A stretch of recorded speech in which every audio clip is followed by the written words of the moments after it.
வணக்கம். சிதைக்க உணவை மருந்து மருந்தை விடுவோம். நாவல் மரத்தை பற்றி இன்னைக்கு பார்க்கலாம். அதோட மருத்துவ குணத்தை பற்றி பார்க்கலாம். பொதுவாக நாவல் பழம், நாவல் பழக்கொட்டை இது ரெண்டுமே சாப்பிட்டா நீரிழிவு நல்லா கட்டுக்குள்ள வரும் அப்படிங்கிறது எல்லாருக்குமே தெரிஞ்ச விஷயம். சயின்டிஃபிக்காக ப்ரூஃப் பண்ணப்பட்டிருக்கு.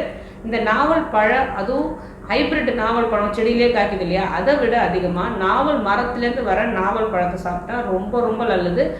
ஹைப்ரிட் பழத்தில் அவ்வளோ சத்துக்களும் இருக்கா அப்படிங்கிறது நமக்கு தெரியாது. ஆனால் நாவல் மரத்துலேருந்து வர பழத்துலேருந்து கண்டிப்பாக அதோட கொட்டையிலுக்கும் சரி பழத்துலேருந்தும் சரி நீரிழிவு கட்டுக்குள்ளே வரத்துக்கு சயின்டிஃபிக்காக ப்ரூஃப் பண்ணப்பட்ட அவ்வளோ சத்துக்களும் அதெல்லாம் இருக்குது. இந்த மரத்தில் வர நாவல் பழ கொட்டையை நிறையா சேகரித்து அதை நல்ல நிழலில் மட்டுமே உலர்த்தி அதை பொடி செய்து வச்சுக்கிட்டோம் அப்படின்னா டெய்லி 1 கிராம்ங்கிறது ஒரு பிஞ்சுக்கு, ஒரு சிட்டிகைக்கு அளவோட கம்மி. அந்த 1 கிராம் மட்டும் காலை மாலை 2 வேளையும் வெதுவெதுப்பான தண்ணியில் கரைச்சி குடிச்சிட்டோம் அப்படின்னா கண்டிப்பாக நீரிழிவு நோய் கட்டுக்குள்ளே வந்துடும். இதே நாவல் பழச்சாறு இருக்குன்னு வச்சுக்கோங்களேன், 2 ஸ்பூன் மட்டும் நாவல் பழச்சாறு யார் யாருக்கு சிறுநீர் கழிக்கும் போது எரிச்சல் ஏற்பட்டிருக்கோ, இல்லை சிறுநீர் சிறிதாக வருது அப்படின்னு நினைக்கிறோமோ, இந்த பிரச்சனையை சரி பண்ணுறதுக்கு, இந்த இன்ஃபெக்ஷனை சரி பண்ணுறதுக்கு நாவல் பழச்சாறு 2 ஸ்பூன் மட்டும் காலை மாலை ஜஸ்ட் 1 வீக் சாப்பிட்டு வந்தாலே இந்த யூரினரி இன்ஃபெக்ஷனும் சரி, யூரினரி அதாவது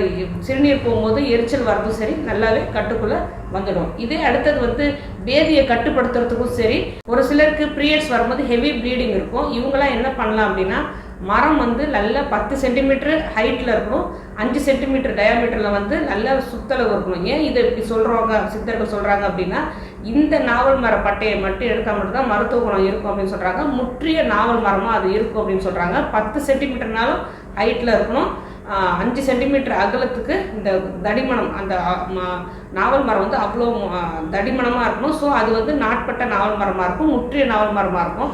அந்த மாதிரி நாவல் மரத்தில் உள்ள பட்டையை எடுத்து சேகரித்து நல்லா உலர்த்திட்டு அதை பொடி செய்து வச்சுக்கிட்டு ஒரு 1/2 லிட்டர் தண்ணியில் 2 ஸ்பூன் மட்டும் அந்த பொடியை போட்டு நல்லா கொதிக்க வச்சு 1/2 லிட்டர் தண்ணியை நல்லா 1/4 லிட்டராக வர வரைக்கும் சுண்ட வச்சு அதுக்கப்புறம் வடிகட்டி அதை குடித்தோம் அப்படின்னா ஹெவி ப்ளீடிங், பீரியட்ஸ் அப்போ ஹெவி ப்ளீடிங் வந்தது அப்படின்னா 7 நாட்கள் மட்டும் காலையில் ஒரு 1/4 டம்ளர், சாயந்தரம் ஒரு 1/4 டம்ளர் குடிச்சிட்டே வந்தாங்க அப்படின்னா அந்த ஹெவி ப்ளீடிங் சுத்தமாக நின்றுடும். இதே இந்த தண்ணியை இதேமாரி முறைப்படி 10 சென்டிமீட்டர் ஹைட்டு 5 சென்டிமீட்டர் அகலம் உள்ள மரத்துலேருந்து உள்ள பட்டையை எடுத்து பொடி செய்து அதை 1/2 லிட்டர் தண்ணியில் நல்லா கொதிக்க வச்சு அதை சுண்ட வச்சு 1/4 லிட்டர் தண்ணியை வாய் கொப்பிடிச்சிட்டே வந்தோம்னு வச்சுக்கோங்களேன், த்ரோட் இன்ஃபெக்ஷன் ஃபுல்லாகவே சரியாயிடும். தொண்டையில் உள்ள கரகரப்பும் சரி, தொண்டை புண்ணும் சரி முற்றிலுமாக குணமாயிடும். ஜஸ்ட்டு இது ஒரு 5 நாள் மட்டுமே வாயை கொப்பிடிச்சிட்டு வந்தாலே போதுமானது. இதே வயிறு சரியில்லாமல் பேதி ஆகுதுன்னு வச்சுக்கோங்களேன், நாவல் மர இலை கூட கொழுந்து, நாவல் மரத்தோட இலையோட கொழுந்தை மட்டுமே எடுத்து நசுக்கி சாறு எடுத்து ஜஸ்ட்டு 2 வேளை மட்டும் 2 நாள் சாப்பிட்டு வந்தாலே இந்த பேதி ஃபுல்லாக கட்டுக்குள்ளே வந்துடும். பொதுவாக நம்ம நாவல் பழத்தை சாப்பிட்டா என்னென்ன பலன் கிடைக்கும் அப்படிங்கிறத பார்க்கலாம். பொதுவாக நம்ம இந்த நாவல் பழத்தை சாப்பிட்டோம் அப்படின்னா, அதுவும் மரத்துலேருந்து வர நாவல் பழம் வருடத்துக்கு 3 மாதமே கிடைக்கக்கூடிய இந்த நாவல் பழத்தை நம்ம சாப்பிட்டோம் அப்படின்னா இதயத்தோட தசைகள் எல்லாமே பலப்படும் அப்படின்னு சித்தர்கள் சொல்கிறாங்க. எப்போது முதல்ல சொன்ன மாதிரி நீரிழிவு நோய் கட்டுக்குள்ளே வரும், நரம்புகள் எல்லாம் நல்லா ஸ்ட்ரென்த் இருக்கும், ஸ்ட்ரென்த்தன் ஆகும், நரம்புகள் எல்லாம் பலப்படும் அப்படின்னு சொல்கிறாங்க. அந்த நாவல் பழம் சாப்பிடும்போது நாக்கும் ஈறுகளில் உள்ள அழுக்குகள் சரி, அதில் உள்ள இன்ஃபெக்ஷன்ஸும் சரி ஃபுல்லாக குணமாகி அதை சுத்தமாக பண்ணி கொடுத்துரும். நாக்கில் உள்ள பிரச்சனைகளையும் சரி, ஈறுகள் உள்ள பிரச்சனைகள் எல்லாமே சுத்தமாக அதில் உள்ள பிரச்சனைகள் அனைத்துமே நீங்கிடும் அப்படின்னு சொல்கிறாங்க இந்த நாவல் பழம் சாப்பிட்றதால.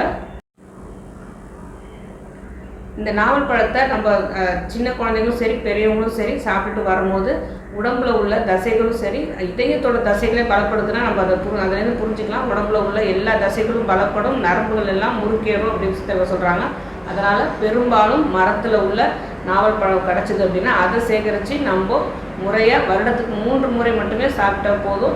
அதுக்கப்புறம் அந்த பிரச்சனைகள் அதிகமாகணும், அதாவது நீரிழிவு நோய் பிரச்சனையும் சரி, irregular periods பிரச்சனையும் சரி குணமாகணும். அப்படிங்கும்போது அதோட வேர் பட்டையும் சரி கொட்டையும் சரி 2மே நம்ம பக்குவப்படுத்தி அதை இழையில் உலர்த்தி பொடி செய்து வச்சுட்டோம் அப்படின்னா வருடம் ஃபுல்லாக அந்த பிரச்சனை வரும்போது நம்ம தொடர்ந்து சாப்பிட்டே வரலாம். இதே நாவல் மரத்தோட மருத்துவ குணத்தை அறிஞ்சு அதை நம்ம பயன்படுத்திட்டோம் அப்படின்னா நம்ம கண்டிப்பாக ஆரோக்கியமாக வாழலாம். வேறு எதை பற்றி பேசணும்னு நீங்கள் நினச்சாலும் சரி தாராளமாக கமெண்ட் பண்ணுங்கள். உங்களுக்கு எந்த நோயாக இருந்தாலும் சித்தாய்க்கிற அணுகுங்க.